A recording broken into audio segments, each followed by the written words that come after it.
The archaeologists, while conducting excavations, unexpectedly activated an ancient mechanism that triggered a chain reaction of catastrophic events, leading to the start of the apocalypse.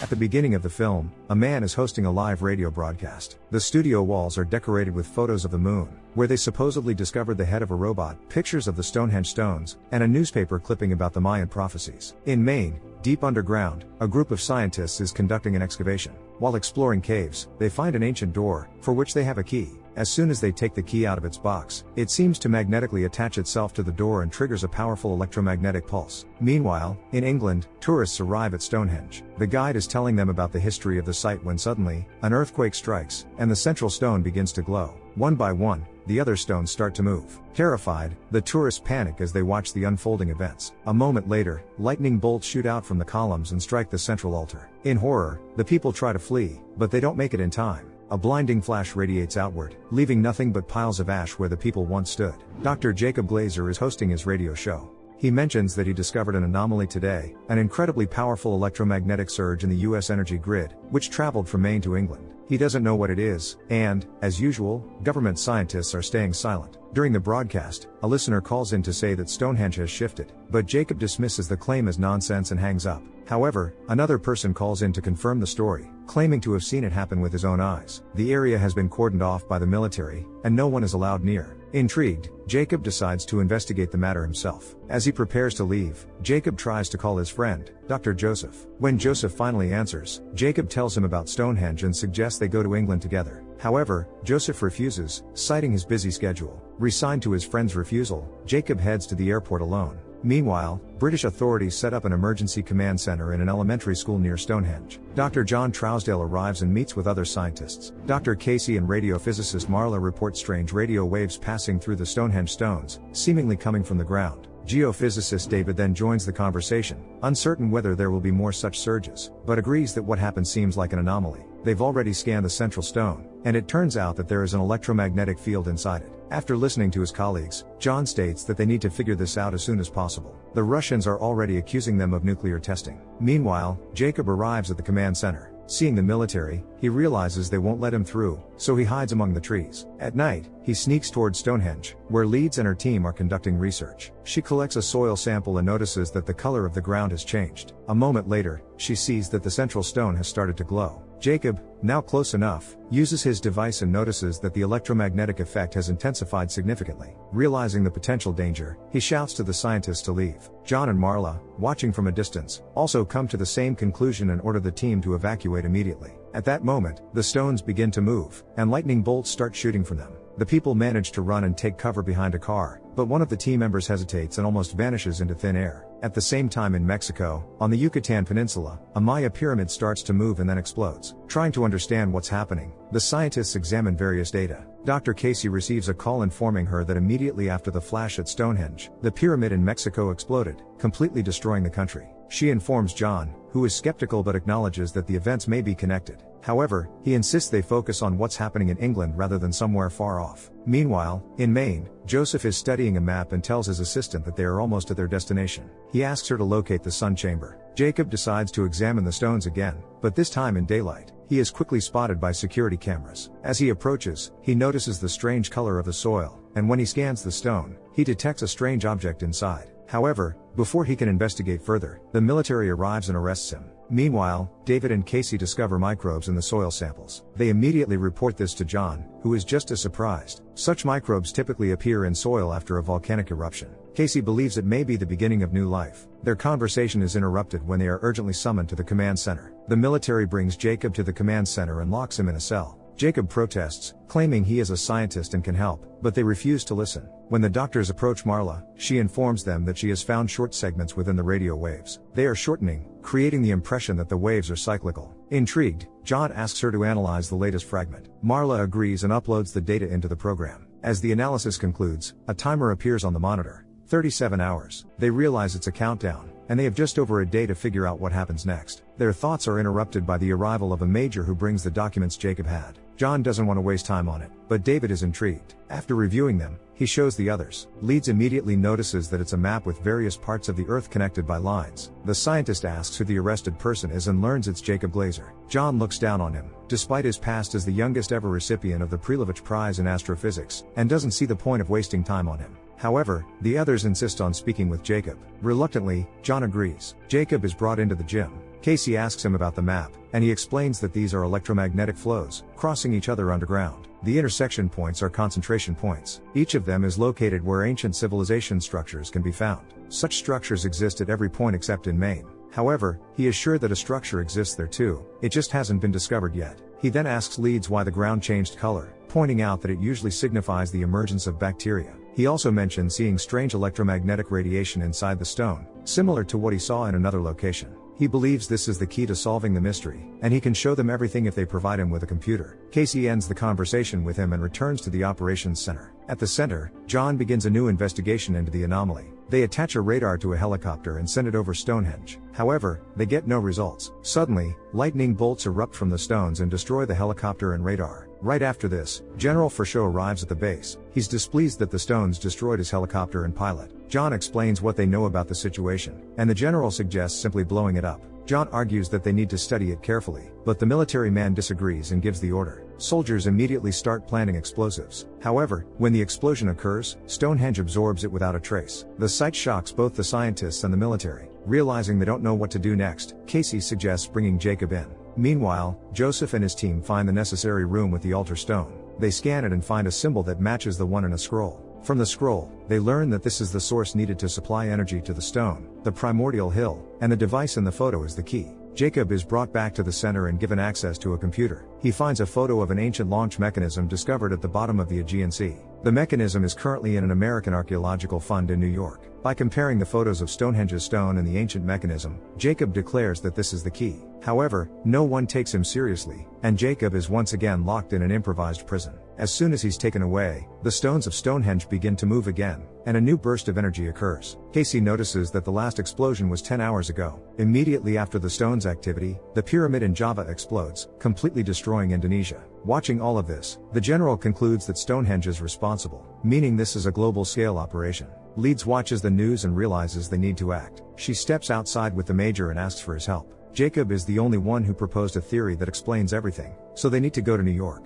Initially, the military man disagrees, but Leeds manages to convince him. They break Jacob out of prison and head to America. At the same time, the general demands that the stone issue be resolved. If they can't handle it, he plans to drop a nuclear bomb on Stonehenge. John dislikes this prospect and decides they need to eliminate the electromagnetic field. Marla suggests using a radio telescope for this purpose. Meanwhile, the major, Casey, and Jacob get into a car and drive off. On the way, the scientist explains everything that has happened. Upon hearing that cyanobacteria have emerged in the soil, the man suggests that Stonehenge is giving rise to a new civilization and transforming Earth into a place suitable for their existence. David learns and informs John that Jacob and Leeds have left. John is angry that no one stopped them, but his attention is drawn to Marla. She has picked up on an interference frequency. After making some adjustments, the scientist orders the research to be halted. The gamma waves have become nuclear. These short waves are turning Stonehenge into a nuclear reactor. Casey, the major, and Jacob arrive at the American Archaeological Fund, where they are greeted and led to the ancient mechanism. However, they don't manage to take it out of its display case before gunfire erupts. Without hesitation, the scientist smashes the glass, grabs the relic, and runs off with Casey. Once outside, he hides it in the car and tells her to stay quiet while he heads back inside. There, he finds the major and his friend Joseph dead. It turns out the shooting was his doing. He too had come for the key.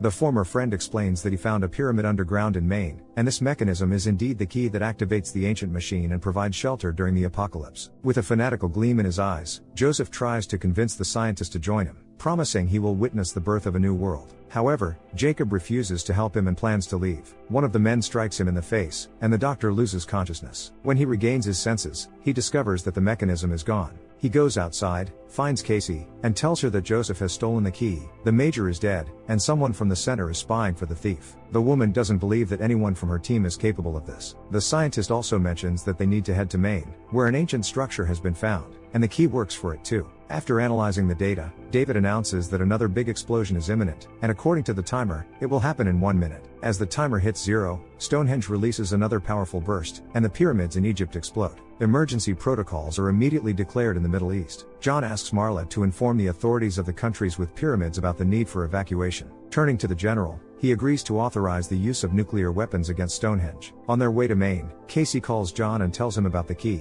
confirming that Jacob was right all along. Unfortunately, a group of cultists stole the key from them, but they're on their way to retrieve it. Upon hearing from the scientist that he has agreed to deploy the nuclear bomb, Jacob immediately explains that it's a bad idea and asks for help to get to Joseph. They need people and vehicles. John agrees. Meanwhile, in the pyramid, Joseph tells his followers that they are the chosen ones and are destined to see Earth reborn. After his speech, he asks his assistant to lead the people to the shelter, which he will seal afterward. Using his device, Jacob manages to pick up electromagnetic pulses and, using them as a guide, races off in search of Joseph. At that moment, Joseph places the key on the altar, activating the mechanism, and the pyramid rises from the ground. The area around them goes into chaos, the asphalt collapses, and the car carrying the scientists barely avoids falling into the chasm. Coming to a stop, they exit the vehicle, and the scientist explains to the police officer that this is the primordial hill. Ancient texts say it will rise from the chaos and provide shelter. Reflecting on Jacob's words, John tells the general that dropping the nuclear bomb on Stonehenge is not an option. It's likely that the stones will deflect the impact. The military officer is outraged that John has changed his mind, but it's too late to reverse the decision. He orders the evacuation of everyone within a 160-kilometer radius. Everyone involved in the operation quickly packs up their things and leaves the hot zone. Surrounded by 3 police officers, Jacob and Casey cautiously approach the pyramid. Suddenly, the shield is torn from the man's hands and sticks to the door. The doctor says the doors are sealed. One of the officers then shoots at them with a grenade launcher, breaking the seal. As soon as it happens, the shield falls to the ground, and the doors open. Once inside, Jacob doesn't find Joseph. He rushes back outside, checks his device, and realizes Joseph is in the forest. At the operations center, the timer suggests that a new explosion is imminent, but nothing happens. In the next moment, the central stone begins to glow and rotates 90 degrees. Marla notices that the Earth's energy system is filling up, and once this process is complete, an explosion will occur. The general immediately orders everyone to evacuate the building. Guided by his device, Jacob continues searching for his former friend. Suddenly, a gunshot rings out, and Casey cries out, clutching her arm. Joseph has shot her in the shoulder. Jacob quickly helps her settle under a tree and ties her wound. Afterward, he heads toward the archaeologist, trying to reason with him. He explains that Stonehenge is a terraforming device left by beings who once inhabited Earth, but the archaeologist believes their civilization was a failed experiment, and they need to start over. Pointing a gun at Jacob, Joseph expresses regret that Jacob didn't want to join him. Just then, a police officer appears in the forest, distracting the archaeologist. Jacob seizes the opportunity and attacks, and a fight breaks out between them. The scientist doesn't see what's happening, but suddenly she hears a gunshot. Carefully peeking out, she sees the dead archaeologist with Jacob sitting above him, a gun in his hand. After taking the mechanism, they leave. Casey calls John and informs him that they've captured the key, but it needs to be urgently delivered to England. In response, she hears that it's too late. However, Jacob convinces the general to give them more time and delay the nuclear strike. The general agrees but says he will only help get Jacob to England and won't assist on site. After the deadline, the bomb will be dropped. Hanging up, the scientist tells Casey that she's going to the hospital. After the call, John, Marla, and David decide to return to the operations center to assist the scientist. If he doesn't succeed, the world is doomed anyway. Before parting ways with Casey, Jacob gives her his Prilovich medal, telling her to keep it safe until he returns. She promises to hold onto it for him.